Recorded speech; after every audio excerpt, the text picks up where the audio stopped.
Come fly with me, let's fly away. We're going where the sun shines brightly. We're going where the sea is blue. We've seen it in the movies. Now let's see if it's true.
Maybe you'd be It's in the random, top Mark. 5. What are you talking about? Right. It's random. It's random, but they picked the hottest chick there.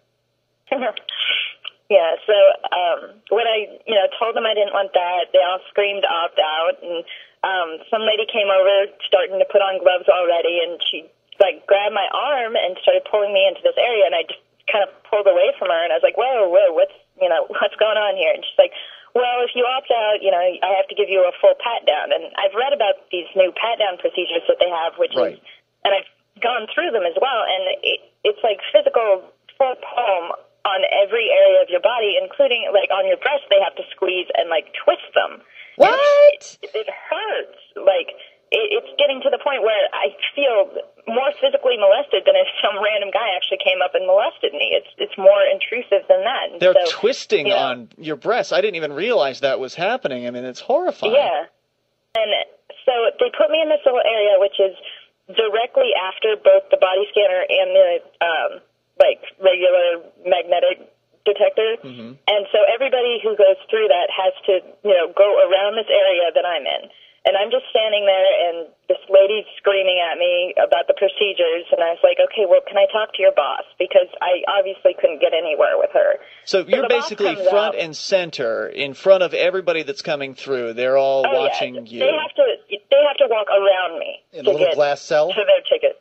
No, it's just like a little roped-off area that's directly after the metal detector. So anybody who walks out has to walk around that area to go get their stuff. Mm-hmm.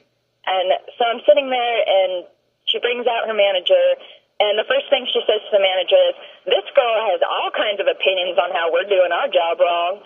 And that's how she introduces the situation to this lady. So, of course, I try and ask her a question. I don't get 30 seconds into talking with this woman, and she runs away, and at that point there's at least 5 or 6 TSA agents surrounding me. And she comes back with a dozen cops. I sat there and counted them. There was 12 cops there. And I asked at one point if I could grab my camera. They wouldn't let me touch my stuff. They, at one point even took it back up to the gate of the airlines that I was flying with. So it was nowhere near me.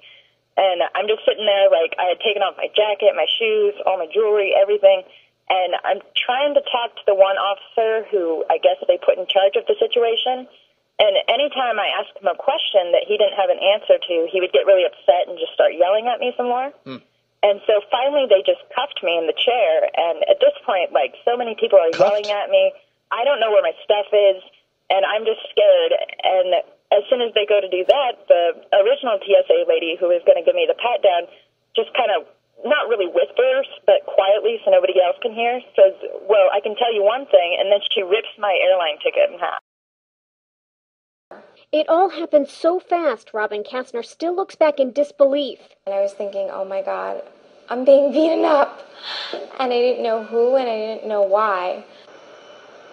In February 2007, while catching a plane from Reagan National Airport to New York, Kastner hit a snag getting through airport security screening. She had a bottle of contact lens solution on her.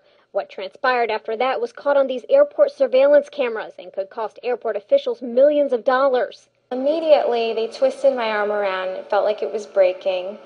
And then they picked me up and they threw me against the metal table. And then they took a forearm to my head and they pounded my head into the metal table. And it sounded like a ton of bricks hit the table, but it was my head. Federal agencies have now put 6-year-old girls on the no-fly list as potential terrorist threats, and even 3-year-old girls are now being harassed for no reason by TSA agents at airports. 6-year-old Alyssa Thomas is like any little girl. Ta-da! She loves her dolls, and she's already excited about the first grade. But according to the U.S. government, you should be worried about what she's up to. Dr. Santosh Thomas was just made aware that his oldest daughter is on the list, the terror watch list that impacts travelers who could be a threat to national security. Here, a TSA employee we've decided not to show is patting down Mandy while my wife holds her. First, they tried a handheld metal detector. Mandy was not in the mood.